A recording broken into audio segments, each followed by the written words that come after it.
human health. That's what we're going to be talking about today. These modifiable epigenome type things that can strike those keys, turn those switches in ways that we need those switches turned. Bad switches turned on, excuse me, and good switches turned on. Not going to get too heavily into the epigenetics part of it. I will mention some gene SNPs related to detoxification and inflammation, but for the most part, we're going to keep it really, really simple. Today, there's a different conversation being had regarding health span versus lifespan, and it boils down to quality of life. We're exploring how to live better, healthier, and more vibrant. At the heart of quality longevity are three critical metabolic systems. Number one is methylation, number two is detoxification, and number three is NAD pathways. Also, when you hear the word detoxification, I want you to also think synonymously the word inflammation. Inflammation, detoxifications are the same coin. One is heads, one is tails. So just think of inflammation, detoxification go hand in hand, and methylation is the foundational process for this, and NAD is the powerhouse that powers it all, so to speak. All right, so methylation, detoxification, and NAD regulation, these longevity pathways work in harmony to repair our DNA, manage cellular waste, and maintain energy production. Methylation literally feeds detoxification. When we think about methylation, methylation is responsible for over 400 metabolic pathways in the body. That's kind of hard to believe. It's hard to wrap your head around. And these metabolic pathways, if they're not healthy, things start breaking down. I'm going to give you an example here really quickly. We have to be able to donate a methyl group, which is a simple chemical structure that's attached to a B vitamin, usually folic acid and B12. And that little chemical structure, that little arm that hangs off the side, its sole purpose is to be donated to products like homocysteine. Homocysteine is an inflammatory byproduct of cellular respiration. And if homocysteine does not receive that methyl group being donated to it, it becomes S-adenyl-homocysteine. You don't need to remember that name. You just need to remember its acronym is SAW, S-A-H, and it literally cuts down 400 metabolic processes. So the body begins to shut down at the cellular level if we're not able to make that methyl donation to the homocysteine. For example, if homocysteine doesn't receive a methyl group, we don't make our neurotransmitters like serotonin, norepinephrine, dopamine, GABA, melatonin, the list goes on and on and on. So I hope you can see how critically important and foundational methylation structures are, and there are literally 5 phases within the methylation pathway. A lot of genetic testing companies, they only check 1/2 of one of those phases, and they leave 4.5 phases completely out of their genetic evaluation. And we end up losing a lot of information when we do that, because we need to know where the methylation pathway is broken down so we can interject the precursors into those pathways where we need them most. But anyway, methylation feeds detoxification and subsequently inflammation management, and healthy detoxification management supports healthy NAD pathways, and NAD pathways drive autophagy and energy. So when we're looking at these master nutrients are these key compounds that profoundly influence our health and our metabolism. A combination of specific nutrients, vitamins, minerals, and lifestyle choices work synergistically to sustain these pathways. Now, I want to go back to lifestyle choices. A lot of times in modern day society, we have what I call as a microwave mentality.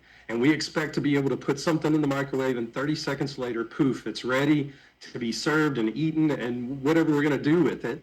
And we forget about lifestyle choices. We want instantaneous fixes.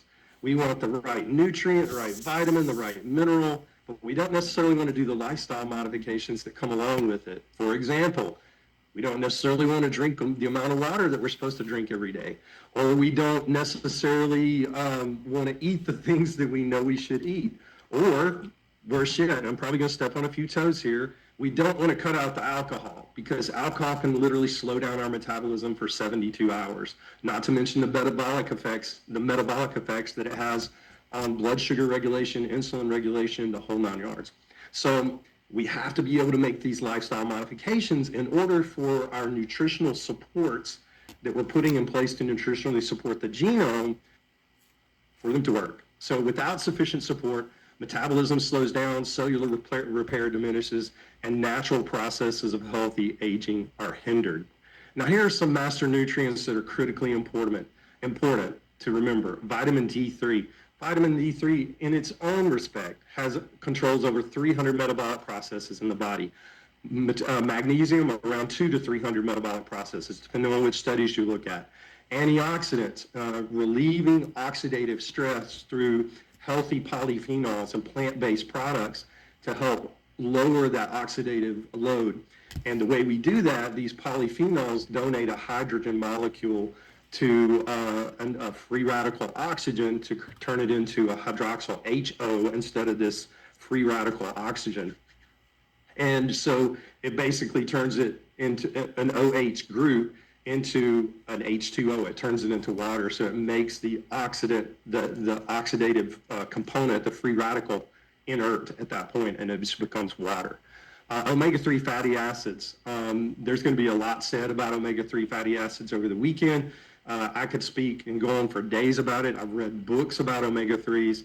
If you don't know that every cell in your body is created by alternating molecules of fat and water, and your body will use whatever fat that it has available to make that cell.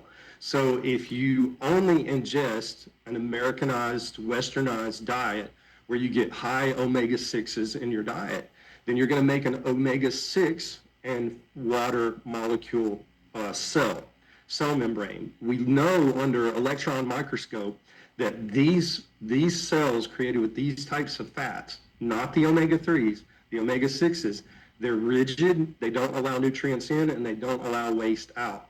An omega-3 cell that's made with primarily omega-3s, that alternating fat of omega-3 and water molecule, we know they're very pliable, they're very supple, they allow nutrients in, they allow waste out, they live longer, they look healthier under electron microscope. So omega-3s are critically important. We talk about omega-3s all the time for cardiovascular health, but it literally boils down to the epigenetic cellular level on how omega-3s work, because they are used in the construction of every single cell when we go through cellular replication. B vitamins, I'll talk more about this in just a moment because it's critically important to understand the role of B vitamins in the methylation pathways, and we'll talk about that here in just a second. And then postbiotics, or short-chain fatty acids, that I mentioned in my previous presentation with the tributylin complex, and then amino acids. All right, so let's talk about methylation a little bit more. Methylation, as I've already briefly explained, is a crucial biochemical process that acts as our cellular switchboard. Remember those switches I talked about? The bad switches that are turned on, we want to turn those off. The good switches that are turned off, they're asleep, they're sleepy, and we need to turn those on. Well, we can nutritionally support those switches to turn in the correct direction. And this process involves adding a methyl group, as I explained a minute ago, to various molecules, including DNA and proteins and lipids, and trash byproducts like homocysteine. This process is vital for DNA repair, neurotransmitter synthesis, meaning making your neurotransmitters, as I explained about the various neurotransmitters that I mentioned a minute ago, homocysteine regulation. And the body is so incredibly engineered that it doesn't waste anything. It turns a trash byproduct into something that's useful called methionine. So when homocysteine gets a methyl group donated to it, it turns into methionine.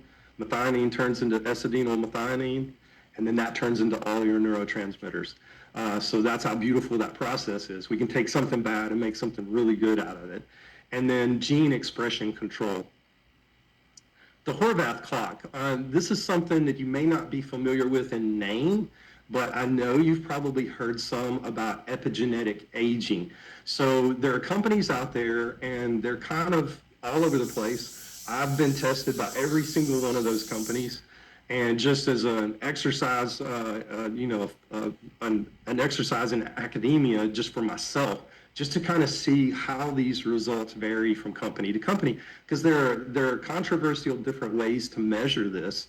And every company has their own reason for using the method that they do. But the long story is this, or the short story is this. Every single one of these companies has a way to measure the telomere length, or the aging of your genes. So if you can remember, those of us who are over 40 can remember this really easily, I think. Jim Dwyer, I'm calling you out on this. The old Xerox copy days when you made a copy of a copy of a copy of a copy of a copy, and by the time you got 1,000 copies in, it was so black and grainy you couldn't even see the original print on the page. Well, that's what happens as we age. If we don't take care of our epigenome and we don't nutritionally support our genes, we make dirty copies of dirty copies of dirty copies, and the cells just get older and older and older and more ragged looking as time passes. So what we're looking at with this Horvath clock, we're looking to see how ragged the ends, the very ends of those gene snips look. If they're really clear and pristine and long, then that means they're really healthy. If they're short and fuzzy and muddy, then they're not healthy at all. So you can actually be, I'm 55 years old, and right now I know my epigenetic age is right around 41. So that's really good for me. That means I've got about 14 years to my advantage because I'm epigenetically younger than my chronological age. And there are some people that may be 55 and they're epigenetically 80 years old. And I've seen that before. And we can actually start over time, start bringing that clock back to normalization, and then start taking that clock backwards and reversing the hands of time, so to speak, when it comes to this epigenetic modification internally from a longevity standpoint. So methylation, think of it as your cellular switchboard. It controls DNA integrity, neurotransmitter synthesis, homocysteine adaptation, and gene expression. Now, there's some key nutrients that you need to be aware of when it comes to methylation. And B12, I've already mentioned, and folic acid, but B6 I mentioned in the panel discussion previously is one of my favorite B vitamins, because when you look at the various methylation pathways, the 5 methylation pathways, B6 shows up in multiple places, especially related to folic acid metabolism and folic acid methylation.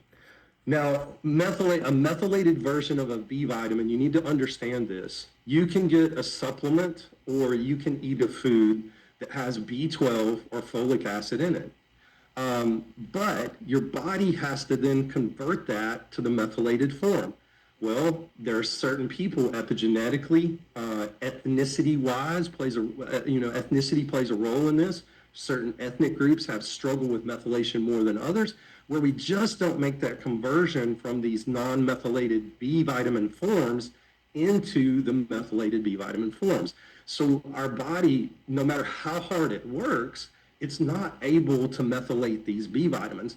So we create a supplement, activated B complex, that actually puts the methylated B12, it's called methylcobalamin, and the methylfolate in there, so that we're already getting the foundation of these methylated B vitamins in there. And we also put the converted form of B6 called P5P in there as well, which is absolutely amazing. We're fortunate to have this product.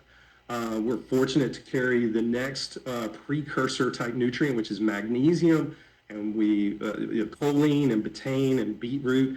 But our magnesium and activated B complex are my 2 go-tos, hands down, when it comes to treating someone with methylation issues, because it just calms down the nervous system almost instantly. And I still do a lot of psychiatry, and I do a lot of epigenetics and psychiatry. And these are 2 of my go-to supplements when I'm treating clients like this.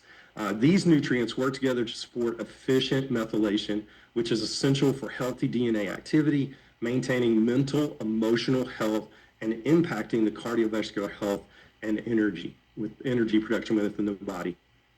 So isotonics activated B complex, hundreds of bodily functions depend on B vitamins. Insufficient amounts of B vitamins come as a result of eating way too many carbohydrates, maybe way too many simple carbohydrates that convert to excess sugar in our body, loss of sleep, too much stress.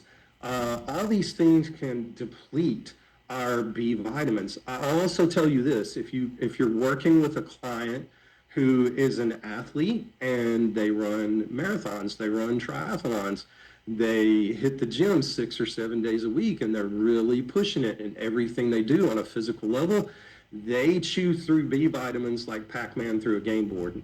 I know I'm dating myself there, but yes, I had one of the original Atari systems when it came out, and Pac-Man was my favorite game. So it's my go-to analogy here on this one. But yes, there's certain things that cause us to chew up those B vitamins like Pac-Man through a game board. Isotonics activated B complex eliminates these inefficiencies and helps you to stay energized, focused, and best yet in a position to support this critical longevity pathway called methylation.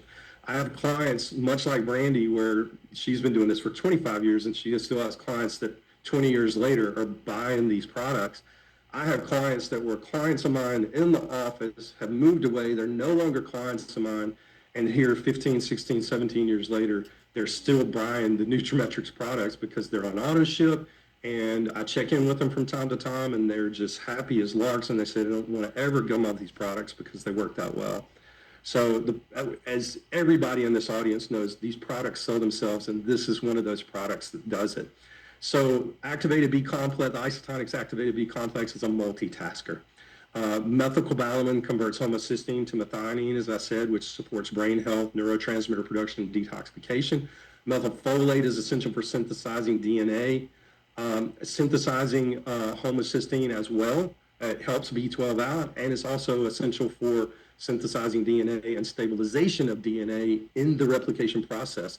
It provides methyl groups to DNA and supporting neurotransmitter synthesis.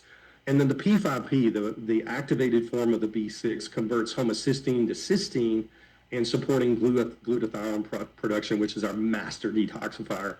And then magnesium activates methylation enzymes like methionine synthase. All right. So what to look for in a B complex formula? Obviously, you want these activated forms of these B vitamins, as I've mentioned in that second bullet point. The correct forms are essential in order to achieve the things that we want to achieve. In order to get those results within days versus months or weeks, we see people turn the corner almost instantly when we add something like an activated B complex. It is formulated specifically to support a healthy stress response and help improve mood. I get asked this question a lot when I speak. Do you give B vitamins in the morning or at night? And the answer is yes.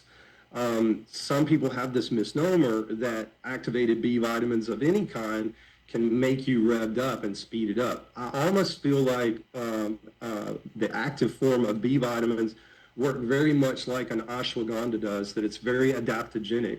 In the morning time, it's going to give you the energy that you need. In the evening time, it's going to help you make the melatonin that you need to go to sleep and the serotonin that you need in order to go to sleep and have a really good night's sleep. So in my mind, these activated forms of B vitamins are very adaptogenic in that way, and that, yes, you can take them at night. Yes, you can take them in the morning. Now, is there somebody in the audience that's going to take this at night and say that it keeps them awake? Probably it will be. So I just say it's one of those things you have to try out. It's one of those things you have to experiment. But I have seen, and I've used it this way, that it can help calm the nervous system down because it's activating the methylation pathway. It's putting out the helping the body produce those healthy neurotransmitters, which creates that calming effect in the evening hours. And then in the daytime, it actually peps us up and makes us energized and makes us more attentive and have better concentration and focus. So supporting those genes is critical at both times of day. You just need to try it out for yourself and see which one works for you. So methylation related to magnesium. This essential mineral is involved in over 300 enzymatic pathways, 200 to 300, depending on which studies you looked at. Making it crucial for methylation reactions to occur efficiently, for detoxification and subsequently inflammation management to occur efficiently, and for neurotransmitter production. From energy production to DNA synthesis, from muscle function to nervous system regulation, magnesium influences as much as 25% of our metabolism. Adequate magnesium intake can help support blood pressure, support bone health, blood sugar levels, and sleep. And as I mentioned in my previous presentation, magnesium is very specific to the GAD1 gene SNP. There are two that we need to pay attention to when we're looking at anxiety disorders and things such as that. And magnesium, the isotonics magnesium is one of my go-tos when it comes to down regulating that so that we don't get so much glutamate. Too much glutamate makes us excited, agitated, and irritable, and it makes our GABA levels drop. Magnesium upregulates GABA and downregulates glutamate. It's very effective at that, and it's one of those support nutrients that will support the genome in that respect. So quality of life factors supported by magnesium. Obviously, it helps with stress management. It helps with quality of sleep. That's why you'll see that we dose magnesium mostly at night. However, I have been known to divide the dose and do a divided dose twice a day. Instead of 2 caps at night, I'll do 1 cap in the morning, 1 cap in the evening, and that works really well. Sometimes I'll do 1 cap in the morning, 2 caps in the evening, but the directions on the back of the bottle, 2 caps a day is 1 serving. It helps support muscle function and helps energy levels, powers ATP production in the mitochondria. All right, so now let's look at some different nutritional supports for through the botanical branch of things. Ashwagandha, as I mentioned a second ago, is an incredible Ayurvedic medicine adaptogen. Comes out of India and helps modulate stress and cortisol. Green tea, one of my favorites. Green tea specifically targets the NAT2 gene, and you can see it written about in the literature in the form of catechins. Catechins are high in green tea. Catechins can be found in most any tea, but green tea has the highest amount of catechins in it. EGCG is a component of that. And EGCG helps downregulate that NAT2 gene, which is a detoxification pathway gene, and it helps really support that. And there are a lot of people that are homozygous, meaning they inherited from both parents, who have autoimmune conditions and things like that. We'll find oftentimes that they have severe NAT2 deficiencies, and I will frequently recommend that they drink green tea on the regular.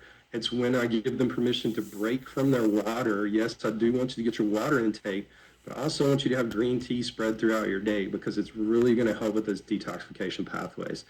And one of my other go-tos is curcumin. I love curcumin not only from an antioxidant standpoint, but because it's a precursor to glutathione, it's amazing for detoxification. And from detoxification to inflammation, it hits about 7 different gene SNPs, and that's really amazing in the fact that it has quercetin, supports sirtuin, healthy sirtuin activation, and DNA integrity, a critical aspect of NAD levels in the body. Sulforaphane is the active chemical component in broccoli sprouts. Sulforaphane, by the way, just as a side note, helps with weight loss, just throwing that out there. But sulforaphane is absolutely amazing at activating the NRF2 gene and downregulating SOD2 genes to support detoxification and oxidative balance. So who knew that your grandmother's broccoli that she always tried to get you to eat would be that healthy? Yes, it activates your genes, downregulates bad ones, upregulates good ones. All right, betaine from beetroot. Beetroot is one of the richest dietary sources of betaine, actually. Functions of betaine in the body supports the methylation process. It helps convert homocysteine into methionine. It supports alternative methylation pathways by donating methyl groups independently of folic acid and B12, which is an absolutely amazing process. And it promotes cellular hydration by acting as an osmolyte, protecting cells under stress. So when cells would be prone to dehydration due to stress-related factors, betaine can come in and maintain the cellular integrity from a hydration standpoint of that particular cell. So let's talk about GlutaQ. GlutaQ is a powerful blend of antioxidants with a focus on healthy aging and fitness, regardless of your age. It has 250 milligrams of reduced glutathione. I'm going to speak to you more about that in just a second. Has 300 milligrams of high-potency quercetin, and it has 300 milligrams of betaine from natural beetroot. This is something that I take every single day. I will tell you from a clinical standpoint, please do not take this prior to your workout. There's a study out of UCLA Medical Center where they took their elite athletes and they give them high potency antioxidants and prior to workout. And they noticed a decrease in cardiac function, meaning that they couldn't get their heart rate up to get into that aerobic state. So what we know is it is such a strong muscle, potent muscle relaxer from a cardiovascular muscle standpoint that it makes you less likely to get into that aerobic zone if you do it pre-workout. If you take it post-workout, you're treating the oxidative stress that occurred when you worked out. Because yes, exercise is a EU stress, U stress meaning a good stress, but it's still a stress on the body. And some people are more prone to having cortisol type responses post-workout. So if you have that client that complains that, hey, I'm hanging on to weight around the middle, I'm exercising, I'm eating right, then it's probably going to take a look at the timing of when we give them their detoxification and antioxidant support. And the time that we want to do that is post-workout. Remember that. It's a very, very clinical, good clinical nugget to put in the back of your cap there, because it will come up over and over again.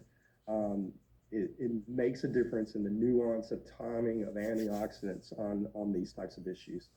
But GluteQ is one of my mainstays for most every single client I've got.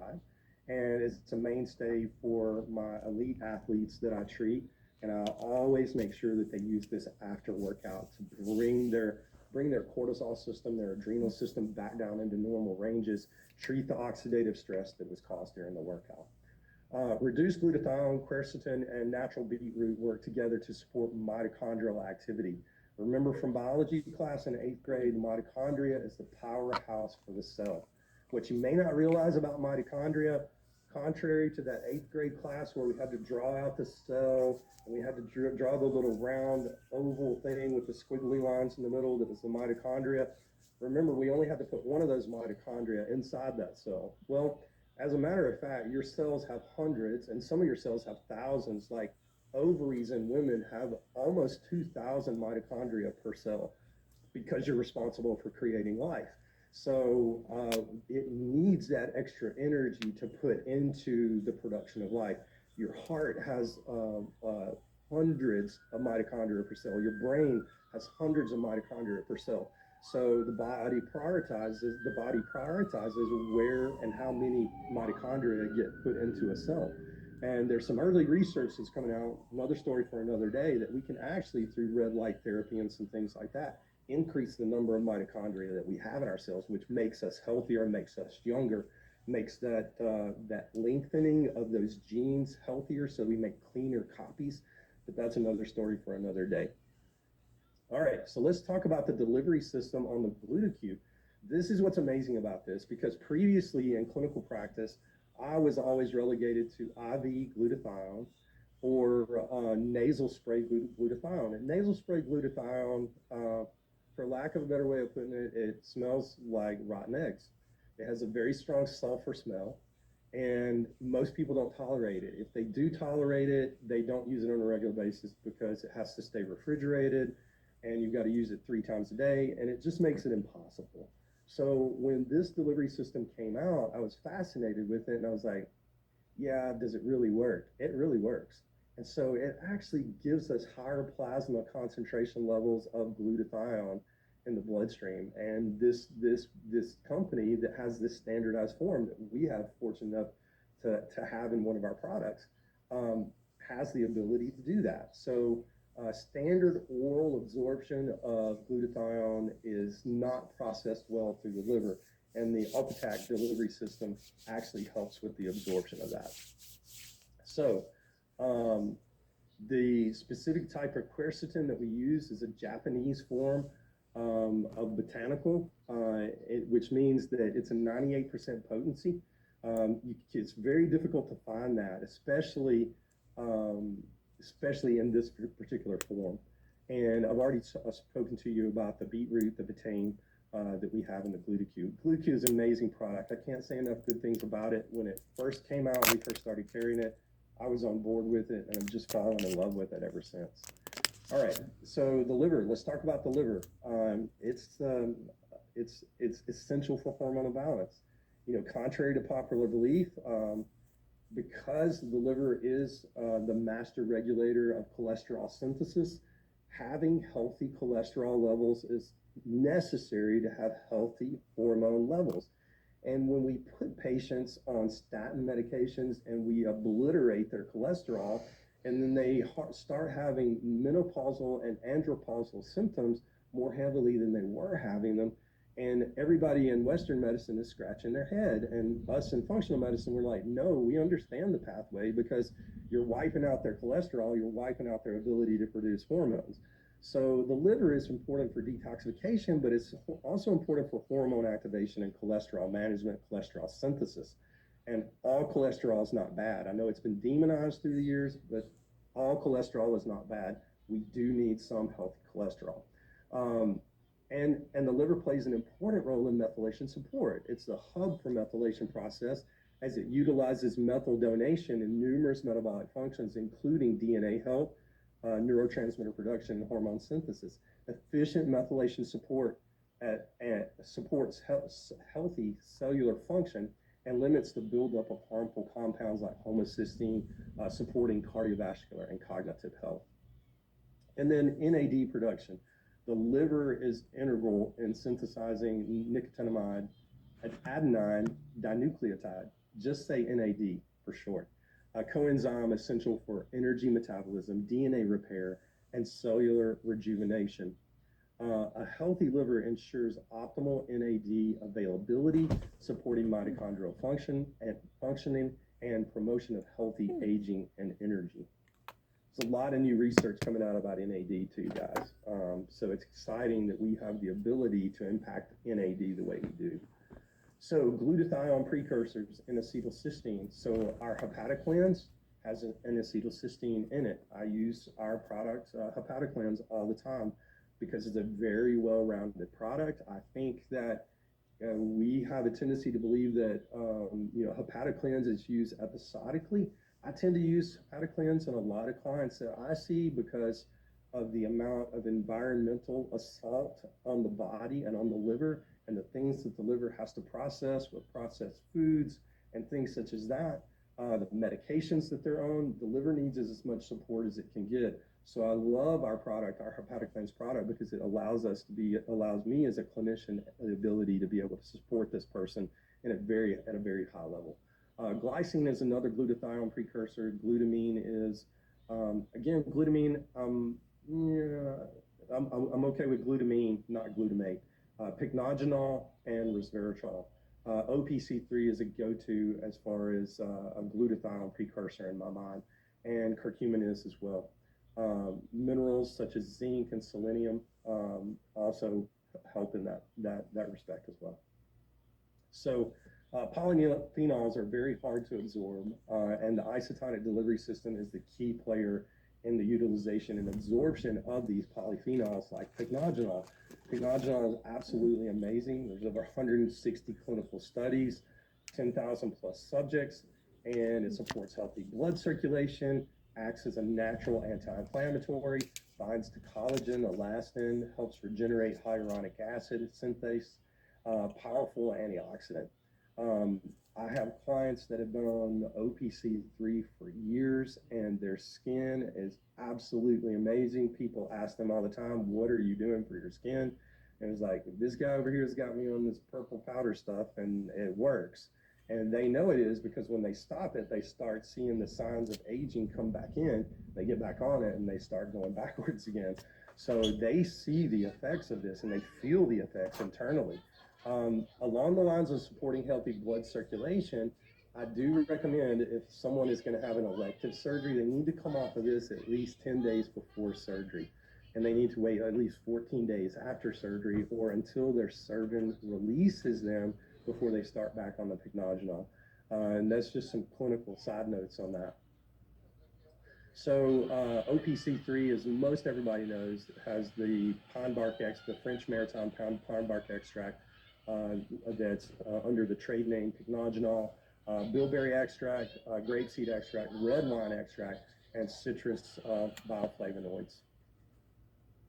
OPC3 restores proper oxygenation. Oxygen is a fuel and the blood flow is a vehicle. Oxygen is crucial for exercise endurance, cognitive health, cardiovascular performance. It just helps with blood flow. Again, because it is a potent antioxidant, I take 2 servings personally of OPC3 post-workout. Again, it helps the glutathione Q pull down the oxidative stress in my body and helps me recover faster. Muscle recovery is incredibly faster, and I know it's not indicated for that. I just know it's related to reducing the oxidative load and helping repair and recovery because it's decreasing inflammation. I also take curcumin post-workout. That's me personally. I take 1 serving in the morning, 1 serving at night before bedtime, because between OPC3 and curcumin, the number of gene SNPs that they hit is somewhere in the neighborhood of 21 different gene SNPs related to aging. And it's just off the charts how powerful these 2 products are. And if you look at the combined ORAC value of those 2 products alone, ORAC being the unit of measurement that we use to measure the antioxidant impact of a substance, these 2 are powerhouses in the hundreds of thousands ORAC value. And it's absolutely amazing what you can accomplish with just those 2 products alone. The old adage question, if you were stranded on a desert island and could only carry 3 things with you, what would it be? Would it be vitamin D, curcumin, and OPC3? No questions asked. That's just my 2 cents worth on that. Anyone taking a curcumin that is not curcumin extreme, anyone that is concerned with maintaining a healthy brain, athletes who want to get more out of their joints and their exercise program and their recovery, anyone looking for age management protocol, anyone that you meet that says they biohack with supplements, if they're saying this and they're not on curcumin extreme, they're taking nothing at all, or they're taking a turmeric compound or something like that. There's zero comparison between what they're taking or not taking and this particular product. I could tell you miracle story after miracle story on this product alone, combined with OPC3, and it's just absolutely amazing. And the research is there to support it. Let's talk briefly about NAD pathways. NAD is responsible for energy production, DNA integrity, and sirtuin activation, as I mentioned earlier.